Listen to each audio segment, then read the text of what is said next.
Hi friends, welcome to Shamees kitchen. എല്ലാവർക്കും സുഖമാണല്ലോ. ഇന്നത്തെ നമ്മുടെ സ്പെഷ്യൽ വളരെ രുചികരമായിട്ട് എങ്ങനെ നല്ലൊരു ചമ്മന്തിപ്പൊടി തയ്യാറാക്കി എടുക്കാവുന്നതാണ് കേട്ടോ.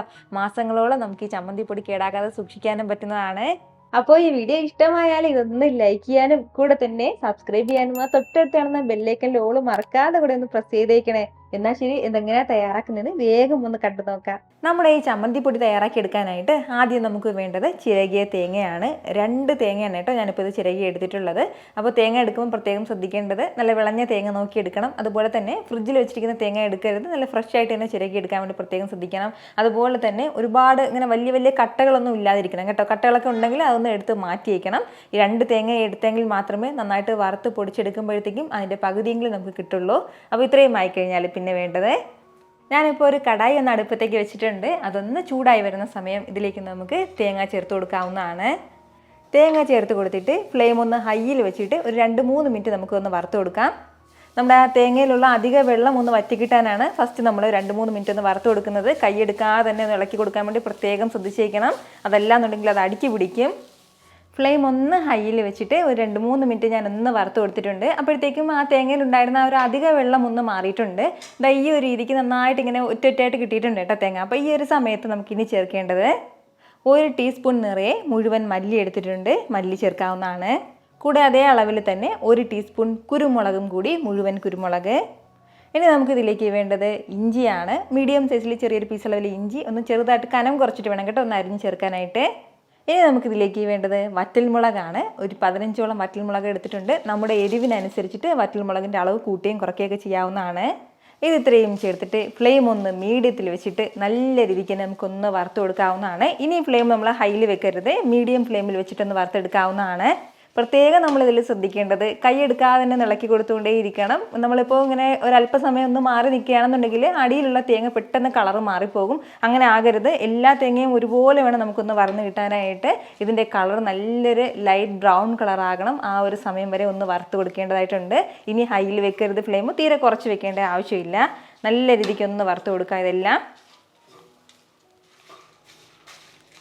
ഒരല്പസമയം ഒന്ന് വറുത്ത് കൊടുത്തപ്പോഴത്തേക്കും നമ്മുടെ ആ തേങ്ങയുടെ കളറൊക്കെ ലൈറ്റായിട്ടൊന്ന് മാറി തുടങ്ങിയിട്ടുണ്ട്. നല്ലൊരു ഗോൾഡൻ കളർ വന്നിട്ടുണ്ട്. അപ്പോൾ ഈ ഒരു സമയം ഇനി നമുക്കിതിലേക്ക് ചേർക്കേണ്ടത് ഇതുപോലെ കുറച്ച് കറിവേപ്പിലയാണ്. അപ്പോൾ കറിവേപ്പില നമ്മൾ ഫസ്റ്റിലേക്ക് ചേർക്കുകയാണെന്നുണ്ടെങ്കിൽ ഇതിൽ തേങ്ങ എല്ലാം വറന്ന് കഴിയുമ്പോഴത്തേക്കും കറിവേപ്പില കരിഞ്ഞു പോകും. അതിൻ്റെ പേരിലാണ് ഈ ഒരു സമയം ചേർക്കുന്നത്. പിന്നെ വേണ്ടത് ഒരല്പം മാത്രം പുളിയും കൂടി. ചെറിയൊരു നെല്ലിക്ക വലുപ്പത്തിന് മാത്രമേ ഇത് പുളിയുള്ളൂ. അപ്പോൾ ഞാനിത് കൈവച്ചിട്ടൊന്ന് ചിക്കി ഇട്ടിരിക്കുന്നതാണ്. ആ പുളി ആ ബോൾ പോലെയുള്ളത് അതങ്ങ് മാറ്റിയിട്ടിരിക്കുന്നതാണ്. പുളി അധികമായി പോകരുത്, വളരെ കുറച്ച് മതിയാവും. ഇത് രണ്ടും കൂടി ചേർത്തിട്ട് നല്ല രീതിക്ക് വീണ്ടും ഒന്ന് വറുത്ത് കൊടുക്കാവുന്നതാണ്. ഇനി നന്നായിട്ട് കളറൊന്ന് ഒരു ബ്രൗൺ കളറാകണം. ആ ഒരു സമയം വരെ ഒന്ന് വറുത്ത് കൊടുക്കേണ്ടതായിട്ടുണ്ട്. ഫ്ലെയിം ഈ സമയത്തെല്ലാം മീഡിയത്തിനും ലോക്കും ഇടയിൽ വെച്ചിട്ട് നമുക്കിനി വറുത്ത് കൊടുക്കാവുന്നതാണ്. വീണ്ടും കുറച്ച് നേരം കൂടി ഒന്ന് വറുത്ത് കൊടുത്ത് നമ്മുടെ തേങ്ങ എല്ലാം നല്ലൊരു ബ്രൗൺ കളറിലേക്ക് മാറിയിട്ടുണ്ട്. ഇതുപോലെ വേണം കേട്ടോ നമുക്കൊന്ന് വറന്ന് കിട്ടാനായിട്ട്. അതായത് നമ്മുടെ ആ ഒരു വറ്റൽമുളകെല്ലാം നല്ലതുപോലെ മുരിഞ്ഞിട്ടുണ്ടാവണം. അതുപോലെ തന്നെ കറിവേപ്പിലേക്ക് ഈ ഒരു പാകത്തിന് എന്നെ ഒന്ന് മുരിഞ്ഞിട്ടുണ്ടാവണം. ഇത്രയും ആയി കഴിഞ്ഞാൽ പിന്നീട് നമുക്ക് ഫ്ലെയിം ഓഫ് ചെയ്ത് കൊടുക്കാവുന്നതാണ്. ഇനി നമുക്ക് വേണ്ടത് ഇതൊന്ന് പൊടിച്ചെടുക്കാനായിട്ട് ഇതൊരു മറ്റൊരു പ്ലേറ്റിലേക്കൊന്ന് മാറ്റണം. ഇത് കടായിൽ ഇങ്ങനെ വെച്ചിരിക്കരുത്, എങ്കിൽ പിന്നെ ആ കടായുടെ ചൂട് കൊണ്ട് അടിയിലുള്ളതൊക്കെ കരിഞ്ഞു പോകും. ഒരു പ്ലേറ്റിലേക്ക് മാറ്റി ചെറുതായിട്ടൊന്ന് ചൂട് മാറുമ്പോഴത്തേക്ക് നമുക്കൊരു മിക്സിയുടെ ജാറിലേക്ക് ഇത് എടുക്കാവുന്നതാണ്. ചെറുതായിട്ടൊന്ന് ചൂട് മാറിയപ്പോഴത്തേക്കും ഞാനൊരു മിക്സിയുടെ ജാറിലേക്ക് മാറ്റിയിട്ടുണ്ട്. ഇതിനിപ്പോൾ ചെറിയൊരു ചൂടുണ്ട് എന്ന് വെച്ചിട്ട് ഒരു മീഡിയം ചൂടൊന്നുമില്ല, ചെറിയൊരു ലൈറ്റ് ചൂട് മാത്രമേ ഉള്ളൂ. അപ്പോൾ നമ്മൾ ഇതുവരെ ഇതിലേക്ക് ഉപ്പ് ചേർത്തിട്ടില്ല. ആവശ്യമായിട്ടുള്ള ഉപ്പ് ഈ ഒരു സമയം നമുക്കിതിലേക്ക് ചേർക്കാം. അപ്പോൾ ഈ ഒരു തേങ്ങ കണ്ടിട്ട് ഇത്രയും ചേർക്കരുത്, കുറഞ്ഞ അളവിൽ ചേർത്ത് കൊടുത്താൽ മതിയാവും. എന്നിട്ട് നമ്മൾ ഇതൊന്ന് അടിച്ചെടുത്തിട്ട് ഉപ്പ് കുറവാണെന്നുണ്ടെങ്കിൽ വീണ്ടും കുറച്ചും കൂടി ചേർക്കാവുന്നതാണ്. അപ്പോൾ ഇത് ഇത്രയും ചേർത്തിട്ട് ലൈറ്റായിട്ടൊന്ന് പൊടിച്ചെടുക്കുക. അതായത് നല്ലതുപോലെ ഒരുപാട് സമയത്ത് നമ്മൾ പൊടിക്കാൻ വേണ്ടി നിൽക്കരുത്, എങ്കിൽ പിന്നെ ആ തേങ്ങയിൽ നിന്ന് എണ്ണ വരാൻ തുടങ്ങും. അപ്പോൾ അതിൻ്റെ പേരിൽ റിവേഴ്സിലിട്ടിട്ട് ഒരു 3-4 തവണ നമുക്ക് ഒന്ന് ക്രഷ് ചെയ്ത് പൊടിച്ചെടുക്കാവുന്നതാണ്. ഇതുപോലെ ഈ ഒരു രീതിക്ക് നന്നായിട്ട് ഞാനിതൊന്ന് പൊടിച്ചെടുത്തിട്ടുണ്ട്. ഉപ്പും പുളിയും ഒക്കെ നല്ല പാകത്തിന് തന്നെ ഉണ്ട് കേട്ടോ. ഞാനൊന്ന് ടേസ്റ്റ് ചെയ്ത് നോക്കിയിട്ടുണ്ടായിരുന്നു. ഉപ്പും പുളിയും എരിവും ഒക്കെ നല്ല കറക്റ്റായിട്ടുണ്ട്. വളരെ രുചികരമായിട്ടുള്ള നല്ലൊരു ചമ്മന്തിപ്പൊടിയാണ്. ഈ ചമ്മന്തിപ്പൊടി ഇങ്ങനെ നമുക്ക് ഒരല്പം എടുത്ത് വെച്ച് സൈഡായിട്ട് വെച്ച് കഴിക്കാം. അതല്ല നമുക്ക് എണ്ണ മിക്സ് ചെയ്ത് കഴിക്കണം എന്നുള്ളവർക്ക് ഒരല്പം എണ്ണ ഇതിലേക്ക് ചേർത്തിട്ട് അങ്ങനെ മിക്സ് ചെയ്ത് കഴിക്കാവുന്നതാണ്. നമുക്ക് പുറത്ത് വയ്ക്കുകയാണെന്നുണ്ടെങ്കിൽ 1 മാസം വരെ നമുക്കിത് സ്റ്റോർ ചെയ്യാൻ പറ്റും. അതല്ല കുറച്ചും കൂടി കൂടുതൽ നാൾ നമുക്ക് സ്റ്റോർ ചെയ്യണമെന്നുണ്ടെങ്കിൽ ഫ്രിഡ്ജിൽ വെക്കാം കേട്ടോ.